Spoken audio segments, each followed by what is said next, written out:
Hi, everybody, and welcome to the Musical Innertube. I, once again, as always, am Don Rooney. And I, for the first time, am John Timpane. And John, we have a couple of special guests. Do the introductions, please. Sure. First of all, the lovely and talented Matt Kaplan, who comes to us. I knew it. You heard it coming too, didn't you, Mary? And that beautiful voice is our fondly remembered colleague, Mary Lyon. Hello, Mary. Hey, babe. The reason us four have gotten together this afternoon is because there once was a time when we were all in the same place or nearly in the same place. We were all at the University of California at Irvine or nearby, and we were on the staff of the college radio station there, KUCI, in the city of Irvine, which was a whole point higher on the radio dial back then. It was 89.9, covering 500 feet of Orange County. And Don was not at Irvine. He was at Loyola University in Los Angeles, but he came down frequently, and I went up frequently, and we were on each other's shows a lot. And Don is definitely a charter member of the KUCI bunch. And we're talking, the years we're talking about, when we were all four there, I think there was only one year where all four of us were there reliably, was 75. Am I correct? Or 74? Yep. Something 74, like that. 75. When Yes. you came back from, I don't know, destroying every copy of Beowulf or something in Right. Britain. Yes. And yeah, that was the year you and I ran the place. And Yes. I got there the year before, thanks to Mary Lyon, because she was the one who greeted me when I came up to look around. Yep. Yeah, and I practically lived there. I was in the dorms starting in the fall of 71. And in the dorm, a commissary or a dining room or whatever, saga. Oh my goodness. Yeah, there's a blast from the past. Which is Swedish, I believe, for ptomaine poisoning, but let's keep going. It could well be. We're talking a lot about Sweden since they're failing the coronavirus test. But anyway, I went up to the radio station because they're in the commons where we all went to lunch and dinner in the dorms. Somebody had put it had to be 20 feet of butcher paper up on the wall saying KUCI, be a DJ, see the world, and all this stuff, and a lot of musical notes and drawings on it. And I thought, So the retired editor of the school newspaper when I was in high school decided to investigate radio. And I got up there, and you had to, everyone, all the new recruits or would-be recruits, had to have a third-class FCC license with an Element 9, which was the broadcast endorsement, because at the time you couldn't touch any of the equipment. And we only had one guy who had a first class license, Dave McHugh, who could actually touch the knobs to turn on the transmitter. But otherwise we had to have this lesser license. And so I did what I always did in school was there's a test. Okay, we study and we crack the books and we take notes and underline and all that stuff. And I drove all the way up to downtown LA to the FCC offices like we all had to do and took the test, and I passed. And everybody else, all the other freshmen, they just, the test, blow that off. And so the few shows that were available, they didn't, because they didn't study, and I did. So I got a show at 8:00 in the morning where I had to turn the transmitter on and make a log and all that. And I soon wound up 9 to midnight on Wednesday nights, but it all started at 8:00 in the morning. Oh, well, yeah. you were good from the beginning, though, Mary. It was almost as though nobody had to train you. You were such a natural on the mic, and you knew so much about music. That's what I recall. That you were just. Well, thank you. What can I say? Now, one of the reasons that we're having this old home reunion is because when John says we were all at Irvine in 1975, that's how old the Musical Innertube is. And people have asked me, first of all, why'd you get the name? And we'll get to that in a second. But the second thing is, how'd you all get together? John and I knew each other in high school and would do just silly things in the hallways of high school and get probably yelled at quite often for that. And then we just transferred that when we went on the air at KUCI. Where people yelled at us regularly. Yes, absolutely. Yeah. And the story continued. Matt had talked about earlier when we were talking to him about being at the station when John and I would do our show, which I think we were on Friday nights at like 9, I think, or something. Wasn't it? 9 until oblivion, I believe so. Yeah. And everybody would just gather together. Because it was a weekend, the beginning of the weekend, we would all gather together. And so really, John and I were on the air, but there were like 30 people in that building. Yep. Oh, yeah. And it was party night. Sitting outside the glass. Right. Yeah. And so that's where we are now. Of course, it's the musical Innertube, because at some point, either John or I, and it's faded into oblivion, which one of us went on the air to say, and now a soothing musical interlude. But it came out a soothing musical Innertube. And the name stuck. That's it. That's where we were. And it's still going today. Oh, yes. God. That's funny. I did not know that. Yes, that's exactly how it started. And for those of you who want to know what we sounded like, here's a little sample. I don't know what happened, but afterwards my puppy died. Welcome once more to the Musical Innertube. I'm John Timpain. And I'm Don Rooney. Hi there, John. How you doing this week? Oh, pretty good, Don, buddy. We want to thank everybody for sending their cards and letters. We just want to say to our studio audience, keep your cards and letters. That's right. And as a matter of fact, there's nothing more humorous than watching John Timpain go around in a dishwasher, and you'll be able to see John do that in person, live and direct, as he appears at the J.C. Penney's on 4th Street next week in a dishwasher. Right after the dishwasher is going to be Alex Dreyer.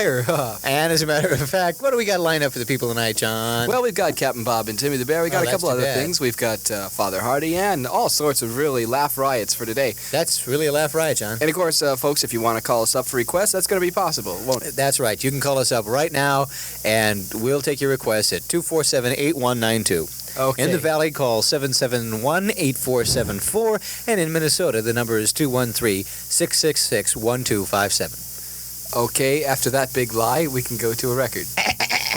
Pardon me. And now for the further adventures of Father Hardy, as told to him by his dog Tweety.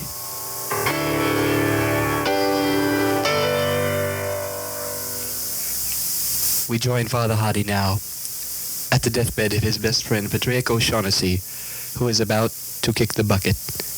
Let's join them now, shall we? Oh, Father! Oh, Patrick. Father! Is there anything? Oh, where's the pain? Where's the pain, Patrick? Oh, the pain! Oh, the pain! Oh, the pain! Oh, the pain! Is you in pain? It's in pain, Father! It's in my leg, Father! Oh, the pain your is leg! in my leg! Oh, your leg! No, it's in my arm, Oh, Father! your arm, Patrick! Oh, no, it's your Father, arm! it's in my brisket, Father! Your brisket? Yes, my brisket. Where's your brisket? I don't know, but it's all over. Oh, it's all over, Patrick. It's all over, Father! Patrick, you should be ashamed of yourself. You should have asked for the bedpan. Oh, I had no, Father, but I'm feeling mighty low. Hey, listen, can I help you? Would you mind cracking up the bed, Father? Sure enough, here we go. Thank you very much, Father. Having trouble. Yeah. Father! Thank you, Father. Are you comfortable now, Patrick? No, Father. Oh, here. Thank you, Father. You get the crick out of my back.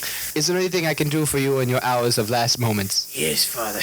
You see this bottle of Old Crow, Father? You mean Jim Crow, don't you? That too, Father. Yes. I want you to take it and sprinkle it on my grave after I'm gone. It occurs to Father Hardy that this would be a sinful waste of good whiskey. Why, Patrick, that would be a sinful waste of good whiskey. Yes, Father, but it's very important to me. Suddenly, an idea hits Father Hardy. Oh! Patrick, I have a good idea. What is it, Father? Of course, I'll sprinkle this Jim Crow, on your grave. One of the two. This Jim Crow on your grave. But do you mind if I pass it through me kidneys first? Have some more coffee, Mrs. Putz. Oh, dear, it happened again. I better go see Mrs. Ulster. Oh, what do you want, you little bit of gold? Sure, come on in. Hello, Mrs. Ulster. Hello. Tell me, what's wrong with my coffee? Well, let's take a look at the can here. Oh, you're using mountain grow. That's the richest kind. Yeah. But maybe it's a little too rich. Why don't you try adding water next time? Well, I have a question that I'd like to pitch to Matt and then to Mary. And I'm just wondering, do you ever reflect on what you learned on college radio that you've applied to where you went in your professional lives? I know both of you have had some broadcasting experience of a wide range of things, and I'd like you to talk about that. Did you, are you glad that you did college radio? Did it, stand you in good stead later? I'm interested. What do you think, Matt? The answer is good Lord, yes. It shaped me. It shaped my life. I mean, I was already somebody who loved radio. I'd had a little bit of training during my dark years at USC because I transferred to UC Irvine and was very unhappy there. But I did get to do a little bit of stuff at KUSC. I ran a board for a public affairs show. And I came to UC Irvine, and was partly because they were opening a TV studio, which was also where I spent some time. But mostly, like Mary, I lived at the radio station. Well, I showed up to go see this place, unannounced, uninvited, and there was Mary Lyon, who was the news director, and she nuisance director just about jumped on me and said, "What? You've done some radio? You worked on a public affairs show?" Well, that means, yeah, I adjusted the volume for somebody else's show. And she said, "Oh, you could be our public affairs director." See how easy it is to get into showbiz? And so it came to pass. And yeah, I mean, another friend of ours, another wonderful old colleague, Nick Roman, who now is the Los Angeles host of All Things Considered on Excellent. KPCC. We both point to what we learned at KUCI and the fact that we had freedom to do anything we wanted led us directly to the careers that we were able to build, such as they are. And yeah, I got to say one thing about Mary. I was always a terrible DJ, and I was so in awe of people like Mary. Mary had a tiny little notebook, and in this, she would write all of the great segues. Yes. That she would come across so that someday when the time was right, she could resurrect it. And I was so impressed because I just, that was just hopeless. Mary, I just want you to know I have excellent memories of you dashing into the studio after a segue that I had done and said, "What were those two songs?"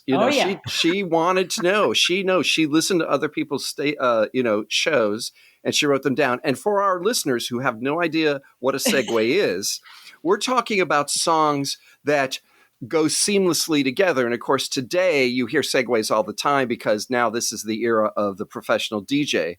But sometimes you may not know that those segues don't come ready packaged for the most part. You can get them, but ready packaged.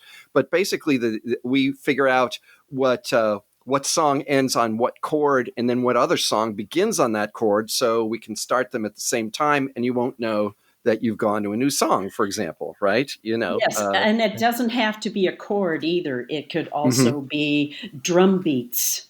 It could also be a bass riff.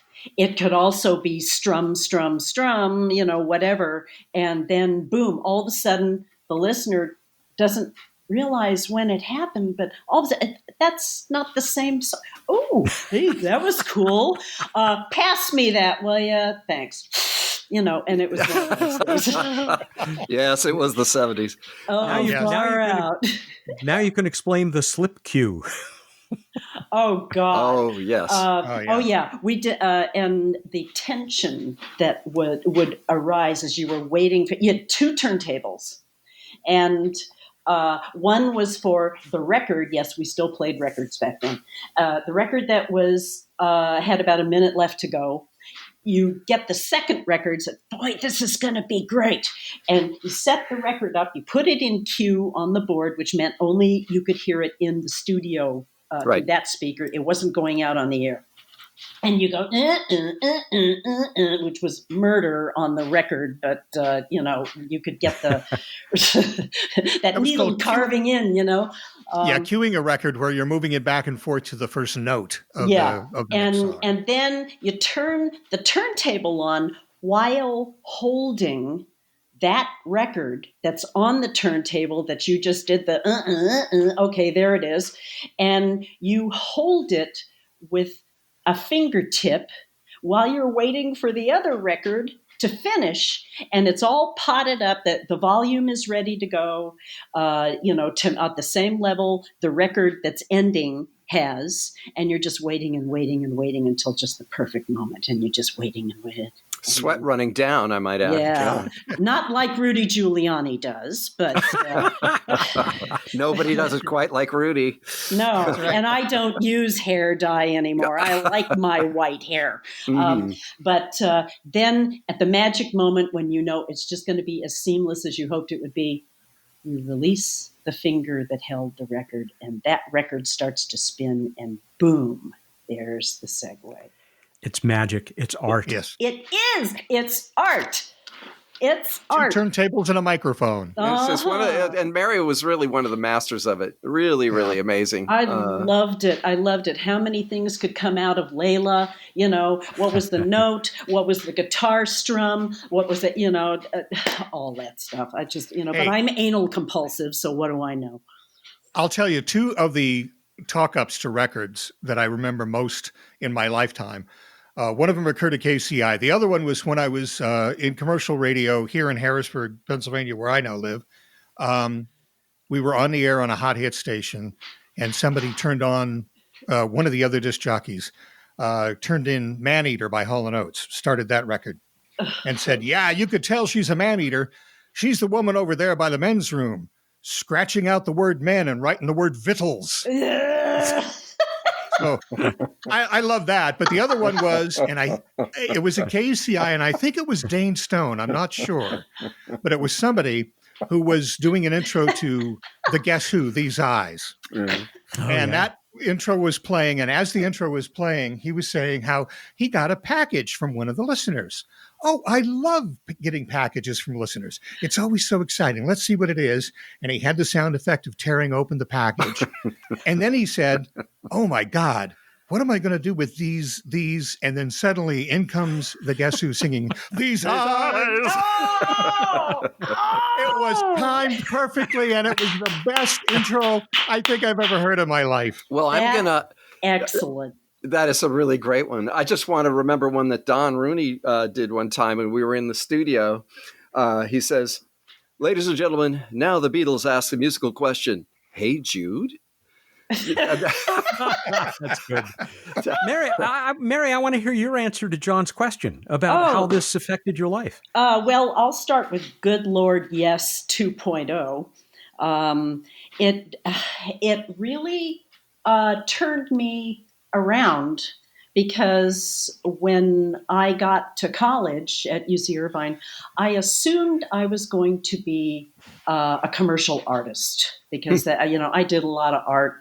I was the art kid in grade school. I did all the bulletin boards, and they just let me do it, and I could draw well, and so that's what. So and in the art department, you don't have to study for tests, and I was sick of studying. And so I decided, okay, I'll be an art major. And so I did have time to explore other things on campus. And, at KUCI was one of them, as I said. And I got there, and I got my license, and I got on the air, turned on the mic for the first time, and man, this is it. Yeah. And I mean, I still have the little wooden radio that's AM only that my parents put in my bedroom when I was a little bitty kid to play music to go to sleep by. I have it in the other room, as a matter of fact, and it still works. And so I've been fascinated by radio ever since I first listened to WHB in Kansas City, which was world's happiest broadcasters. And I remember thinking, boy, that's clever. And I had a good voice, or usable anyway. And so around the time between, sophomore and junior year, and then junior and senior year, you start thinking, okay, college is going to end soon. What on earth am I going to do? Right. The real world is coming, whether I want it or not. And so when between sophomore and junior year that summer, my dad had a friend who was an account executive at KMPC in Los Angeles, a big full-service radio station where all the people you saw hosting game shows like Wink Martindale and Jeff Edwards had radio shows. Gary Owens, Loman and Barkley. Well, they were KFI. I'm sorry, yeah. But Dick Whittinghill was the morning man, and they said, "What? Hey, your daughter's interested in radio. Why didn't she go into? She could check out the news department. They have an internship there." And so, oh, really? Well, okay. I wanted to be a jock. But okay, this was the way in. I'll go through the door, And so I did 6 weeks during the summer doing everything from writing in the newsroom, writing the copy.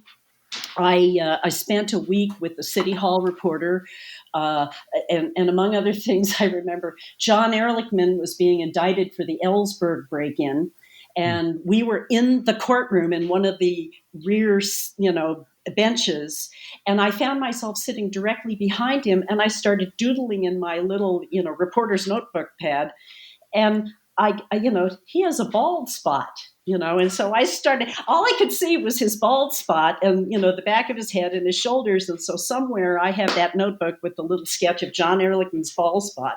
And, and then I went around with the Nightside reporter for, a week, and, to cover bodies turned up in Echo Park and, all this crazy stuff. And, at the end of it, they signed the back of my third class license and gave me a letter of recommendation. And they were very nice to me. And I went back to school, and all of a sudden it was one of those, the Matt Kaplan version. Mine was, oh, you were in a news department. Okay, you can be news director. Okay. And I had all these new freshmen that they foisted on me, said, okay, here, they all want to be jocks. We don't have a slot for them, so here, you take it.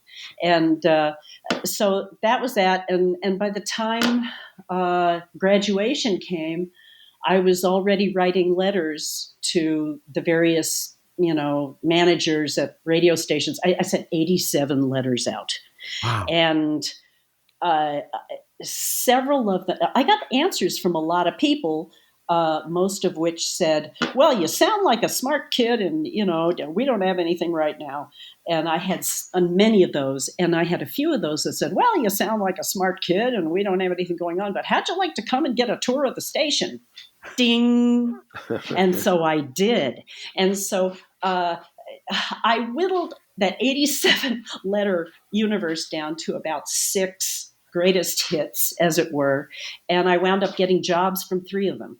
And I worked at stations I only dreamed of while I was at the pool, in 6th grade, listening to rock and roll.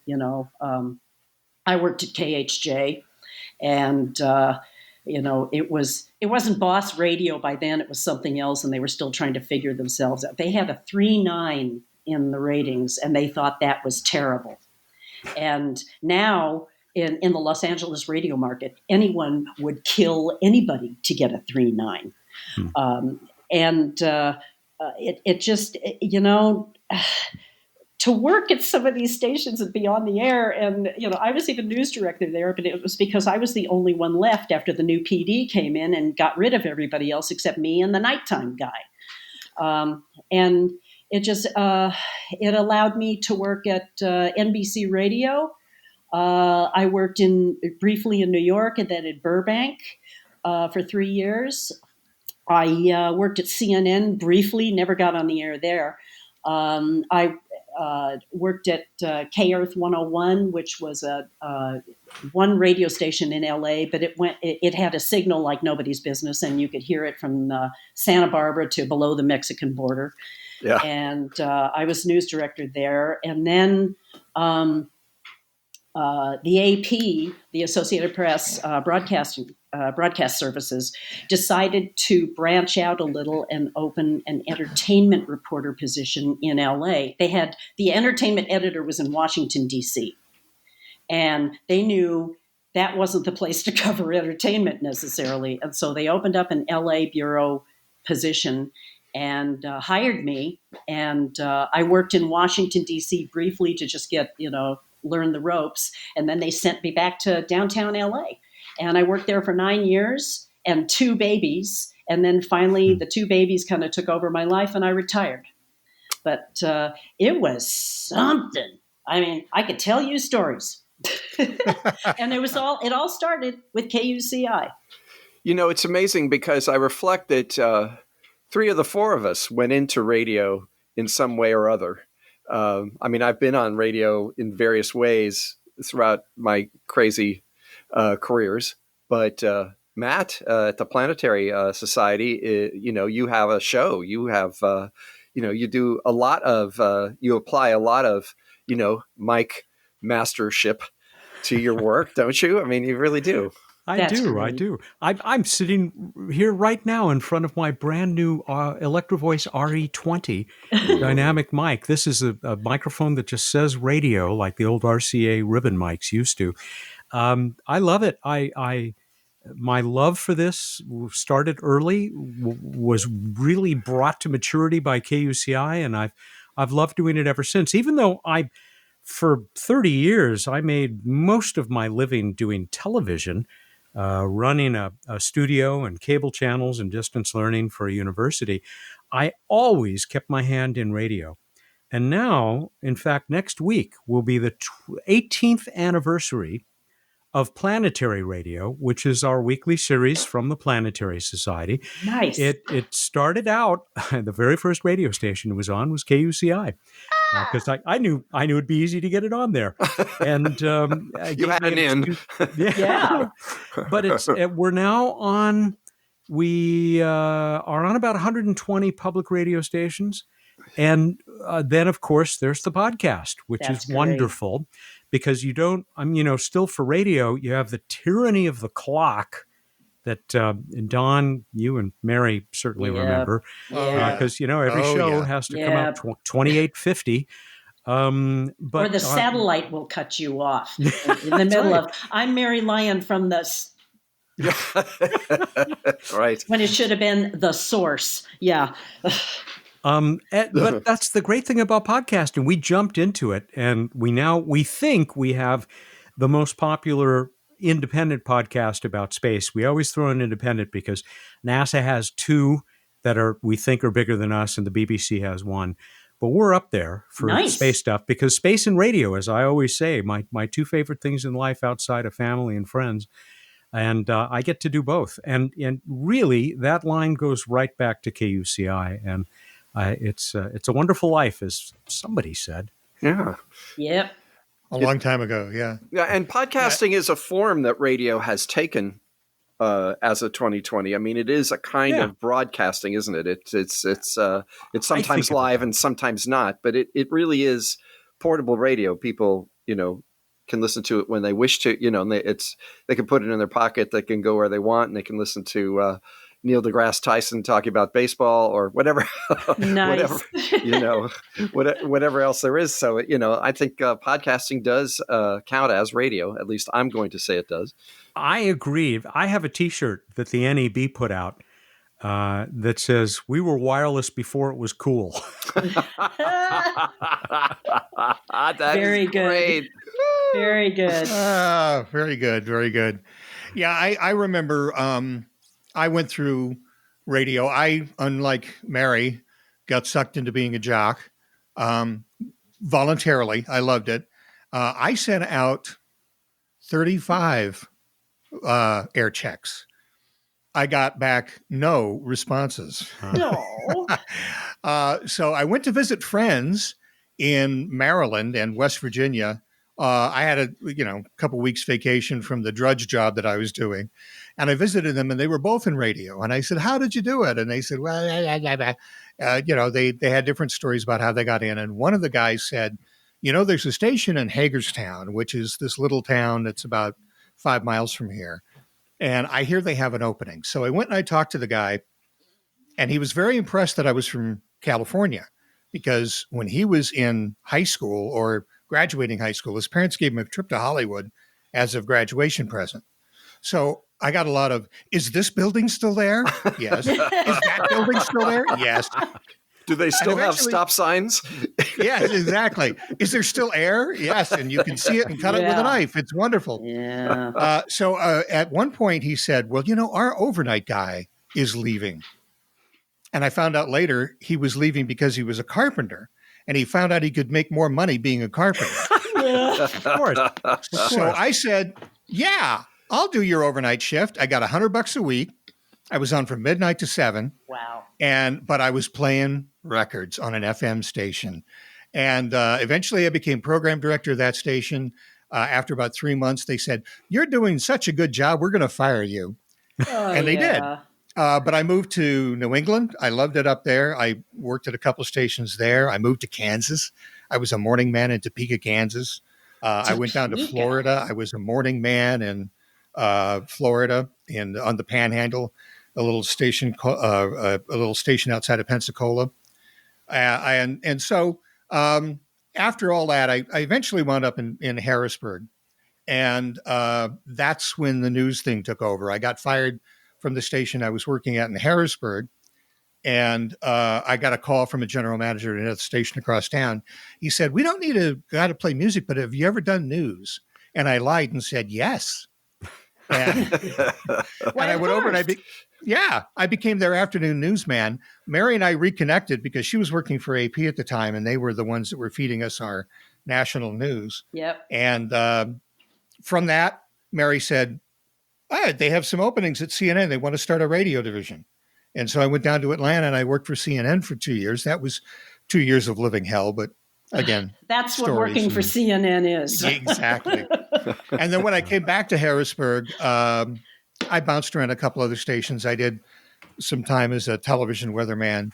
And then when all those stations when I had hit every station in town, basically, it is a company town here in Harrisburg. It is a state capital of Pennsylvania. And a lot of people who were in news eventually wound up working for the government. So I did too.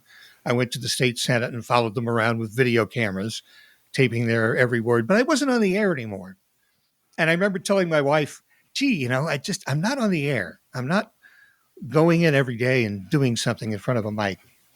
And I mentioned it to another guy that John and I talked to earlier on the podcast, Tad Stones. He was a friend of mine from college. And he went to work for Disney and created Darkwing Duck and some other cartoons. And we were talking one day, and he said, well, why don't you do a podcast? Whenever I'm driving to work, I listen to podcasts in the car. So I said, I don't know what I would do a podcast. So I was telling my wife, and she said, you have all that stuff that you did when you were a disc jockey, going all the way back to KUCI, all those goofy skits and comedy bits and all that. Just use that. So that was the original Musical Innertube podcast, was me just playing those skits back. And when I would do a new one, Mary did some voices for me. John did some voices for me. Even Matt did some voices for me. And it was after a while, John and I found ourselves with some time on our hands. And I said, let's talk to people. And that's where we are now. We're talking to people about their lives and about what they consider fun and interesting. And I think that's been pretty fun. We are taking some of the stuff that we did, Matt and Mary, you'll be happy to know. I've started another website called Musical Innertube Players.libsyn.com. And that's where all that stuff is going. All the old stuff that has all of the acting that we did. And I'm using that in quotes. Does this mean I'm a member of a repertory company now? Exactly. And you're getting exactly the same kind of money that a repertory company actor would. Wonderful. Better than radio. Excellent. Hey, John, do you trash and all that? Hey, John, I believe you have an excerpt from the days of yore to play for us right now. Yes, I do. Let's listen. This is what we sounded like when we were on KUCI in Irvine back in the day. We got Henry Kissinger on the line here. Hello. And after a bit of noogieing with my passport, Mr. Kissinger, I know that you're calling here KUCI Direct. Hello. You're calling KUCI Direct from Peking. My 833 line rang here, and I whipped up the phone real quick, and lo and behold, there you was on the line saying, "I got my results." I got my results. So I know that this is all top secret and everything. Would you let us in on what you talked about today? Yes, let me get my notes. Here we go. My notes. Yes. Day 1, Mao raised his hand, asked to be excused. Day 2, we excuse Mao. Day 3. There's no excuse for that. Day 3. Yes. Day 3. Go ahead, day 3. Oh, yes, we agree on point 1. I see. Which is not to agree. Oh. Day 4. I write resume to President Nixon telling everything is fine. Mm-hmm. Why am I talking with an accent? I am from Philadelphia. And this is Swoop and Droog saying, "Snag!" And don't snarg that fern, my friend. Pass it on over to me. End quote. Don Rooney, 1969 to 1921. And still counting.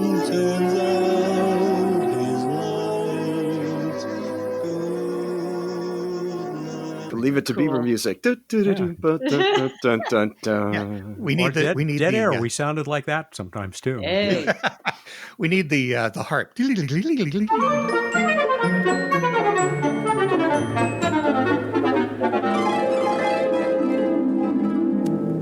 I think that I remember it like it was yesterday.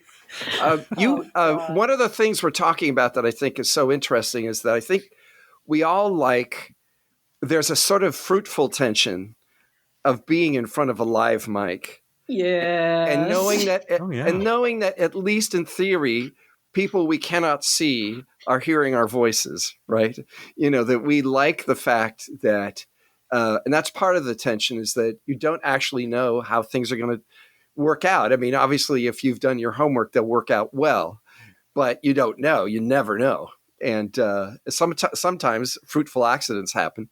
But I think there is this lovely feeling when you're on the mic of sort of, I don't know, riding the edge of the razor, wouldn't you say? It's definitely working without a net.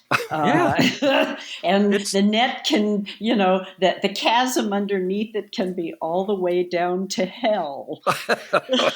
It's the most exciting thing I can, regularly experience without endangering my health. It's fantastic. And it's still thrilling today. It's thrilling right as I say this. It's really rather magical. And the reason I say that is the experience I had trying to cover the shooting of John Lennon. And I was in Burbank, and this happened in New York. And so it was very much... I was a remote player in that.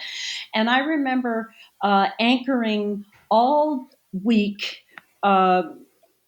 It was, I worked at the network was called The Source that NBC had, and they had aimed at AOR, album-oriented rock stations, which was the format of the day then, and trying to feed news into rock stations. So you had to do it for that kind of audience and that kind of mentality.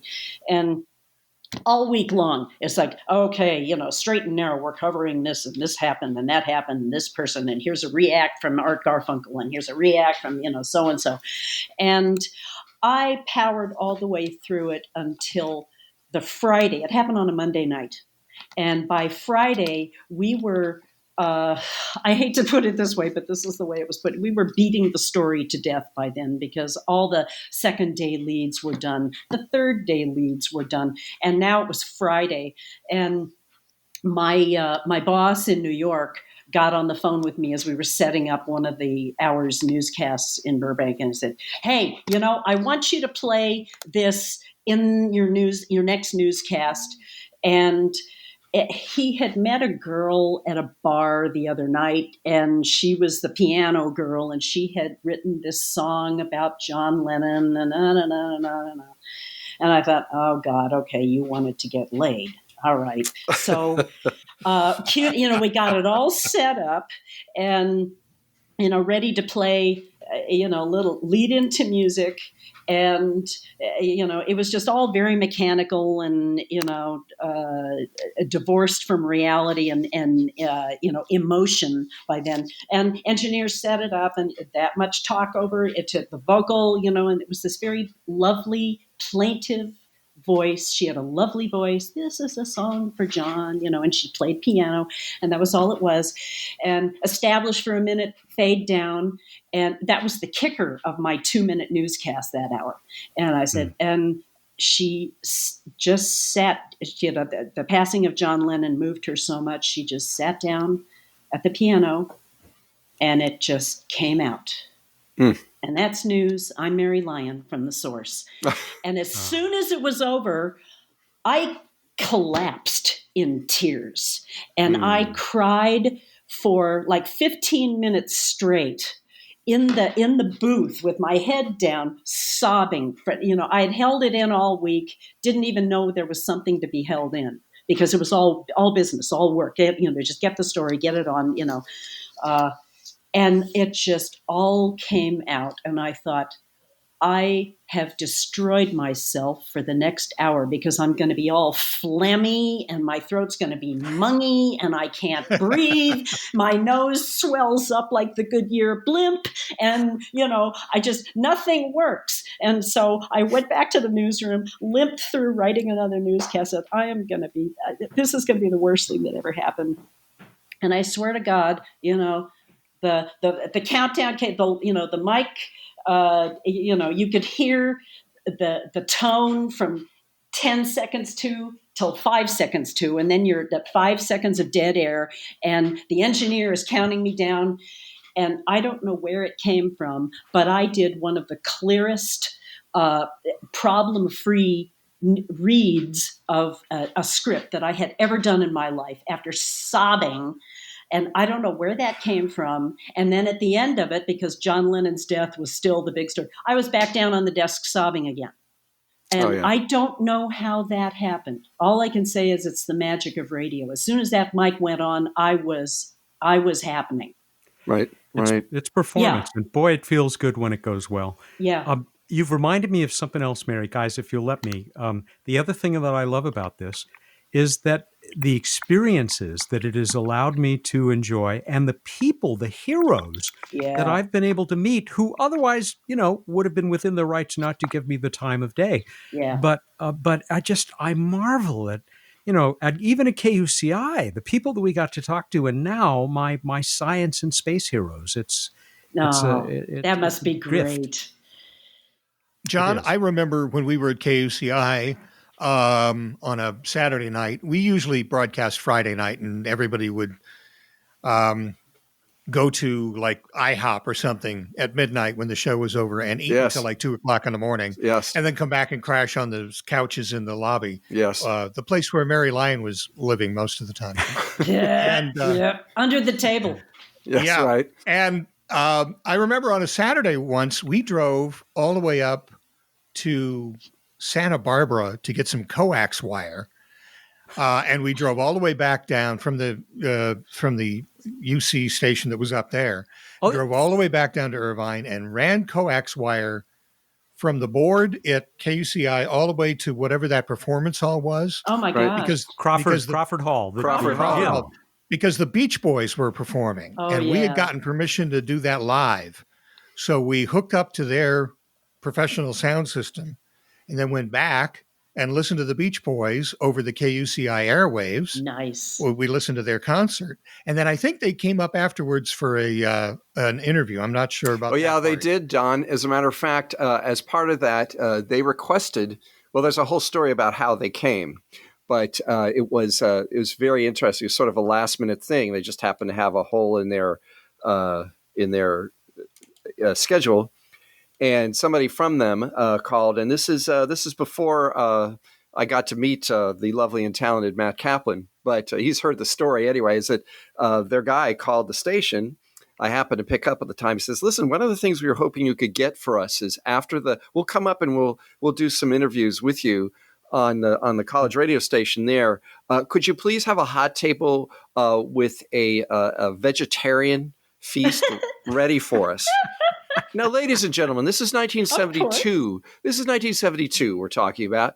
Vegetarian food was not easy to come by. I'm just sorry. It just was not in Orange County. I mean, it took a fair amount of research on certain people's part to find vegetarian food. I mean, and not only that, but to get it delivered with the sterno and the steam table thing and get it set up in the radio station. It was an amazing night. And Don remembers correctly, the only way we could hook up to take the feed from the Beach Boys board was to hook up directly. There were no broadcasting facilities from that auditorium yet. So we ran that cable all the way across the campus. Oh my God. They closed one of the roads so that trucks would not run over the coaxial cable. We didn't know what would happen, and I still have recordings of that wonderful evening. I still have recordings of the Beach Boys playing, and actually it sounds pretty good. It was nice. Weird. Yeah. So those are the things we did. I remember another thing we did, there was no such thing as at least for our little tiny radio station, if we sent somebody out with the basketball team, and if they went down to, I don't know where, Reading or San Diego to play a basketball game, there was no way to bring it back up so we could have a live broadcast of the game. So we bought a machine which allowed us to do that through the telephone system. And that was, do you remember this, Matt? It was a little portable box. And, first of all, we had to call ahead and get a temporary phone wire established so we could plug into it. And then we would have a live broadcast of the game. And we thought that was the coolest thing of all time. We just sat around and go, wow, listen, it's Santa Barbara. Ooh, wow, this is Apple Valley. These places which, okay, aren't that distant, but they're kind of distant. You know what I mean? It was almost like, you had a real broadcasting station going on. Sure. It also meant that we had sports staff. You did some of that, right? Nick Roman did that. A guy named Alex Bohr. Oh, my God, yes. Oh, gosh. We had guys doing play-by-play and doing color for Anteater Sports. And Lions, Tamuras, and Boars. Oh, my. Remember that? That's yeah. Right. Lions and I do Leonard Tamura. Oh, very funny. I remember just, last night before, when I was going through all of the old air checks to find the samples that we've been playing on this podcast, I was desperately looking for taco sauce on an elephant, and I don't have it. So I'm sorry. I think I have it. And now, the KUCI cheer, as rendered by crummy Miss Laverne Pudenda. Miss Pudenda? Taco sauce on an elephant makes it taste better. Never play harmonica, never play harmonica, never play harmonica in the deaf mute ward. You'll never get applause. Never call an elephant Fred. Never call an elephant Mel. You'll never call a buffalo, never call a buffalo, never call a buffalo at all. Albatross does not resemble spinach, but colorblind pelicans think it does. KUCI 89.90 FM, Irvine, is fine, who's fine, you're fine. Rah! Stop it! No! I've got a whole bunch of reels in the garage and now have may he rest forever in peace and respect. Our old friend Dave McHugh, who you mentioned, Mary, was the engineer at the station. Among some of his other effects, I have an old reel-to-reel machine that used to be his that I bought from his daughter after he passed almost a couple of years ago now. Oh my gosh. And that's my plan, is to dig some of this stuff up, as you have been, Don, and make it available. I will say, too, when it comes to Dave McHugh, again, as Matt said, he passed away a few years ago, but he was the engineer of engineers. He could touch anything and make it work. Oh, yeah. And when John and I were doing our show, he was our physical engineer, too. Yeah. We would be in the production room with two microphones, and he would be in the other room playing the records and turning our mics on and off for the show. And my McHugh story is we were on the air one night doing a fairy tale. And John and I had gotten a hold of a kid's book. And we noticed that all of the animals in a fairy book for kids had names, Robbie Rabbit, and they were all alliterative, Robbie Rabbit and Sammy Squirrel and all that kind of thing. So we started doing our version of that with Robbie Rabbit and Sammy Squirrel. And Sammy Squirrel lived in Heidelbaugh Hole underneath Tommy Tree, where he nestled up against Ronnie Root. And we just kept getting more and more absurd. So John and I were cracking up. And when John and I started cracking up, we knew it was far gone. And when John and I were laughing so hard we couldn't get a word out, we looked up and Dave was not. He was behind gone. The counter. He was gone. He had evaporated. We couldn't tell where it was. Yes. And so as there was just on the air, talk about dead air, Matt, there was on the air about 5 minutes of just uncontrollable laughter. And then we couldn't do anything. We were physically paralyzed. We could not. And then as we were looking across toward the counter where Dave normally was, a hand reaches up and grabs the counter. I knew it. And then another hand. And then an incredibly hard laughing McHugh pops up and pushes a button to start a record. And then he falls back down again behind the counter. Laughing. Yeah. Yes. Anyway. He had the best laugh. It was sort of like breath holding. It would look like he was going to pass out because he would just use up all his air. He was a great audience. He was the best. He was really a great listener, and he just loved to listen to other people's stories and get a kick out of them. It was great. So, Mary, you're in Oregon, am I correct? Yes, we moved up here in January 20th, 2018. Outstanding. Because we thought, well, everybody's moved out of the house, and so we sold the house and realized, they don't need us anymore. So let's cut our expenses and stuff. So we're up here in a suburb of Portland, Oregon, up in the trees, and it is heaven on earth. And Matt, as I understand it, you're living in a gas station garage somewhere in Poughkeepsie, was it? A step up. Wow. He's really come up in the world, Matt. Yeah. Well, we were for a little while, but, I kept falling off the pneumatic lift. And I am outside San Diego, Chula Vista, to be precise. And it's a lovely area. Kind of always been my second city because my mother's whole family is and partly was down here. And it's very nice. But I got to say, Mary, I envy you. We talk about getting the heck out. We might go even farther north, up into above the border there. Novosibirsk, I think, wasn't it? Yeah. But no, we've got a daughter 20 minutes away with our grandson. And so that keeps us here for now. And another daughter in Chicago. And not able to visit her lately for some crazy thing, some pandemic thing I've heard of. Dare I ask how old your grandson is? He is 4.5, as he will probably tell you. Ooh, I got a 2-year-old granddaughter who's gorgeous, and another one warming up in the bullpen for another couple of months. Well, let's keep talking, because this little guy, he's a knockout, this little guy. Well, I just, is another girl? Oh gosh, all these little girls I know, and who are they going to have to date? I'm sorry, I worry about that. Maybe because it took me long enough. John has 2 girl granddaughters as well. Yes, I do. One going on 3.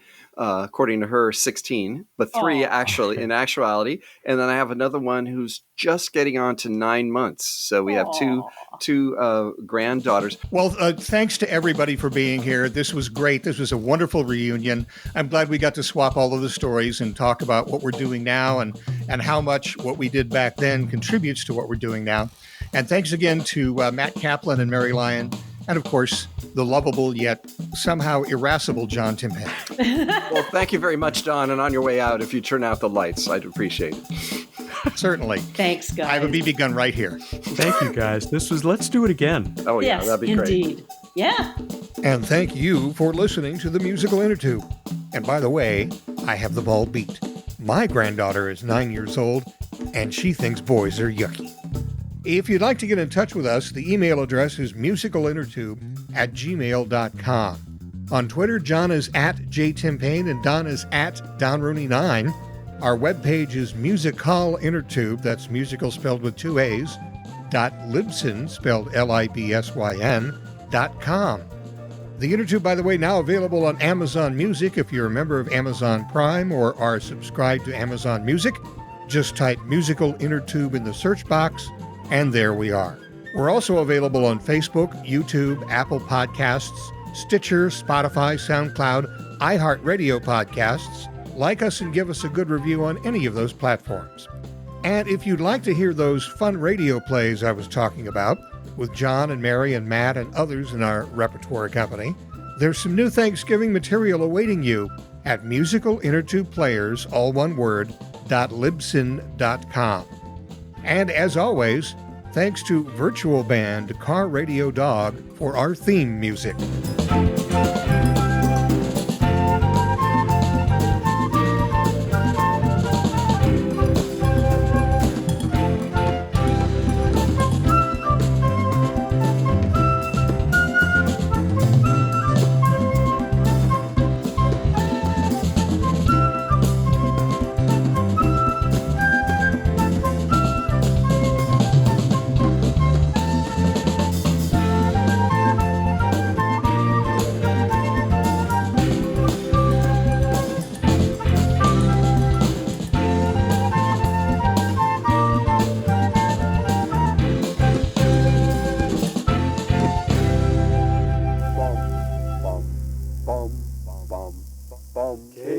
KCI in Irvine, 89.90.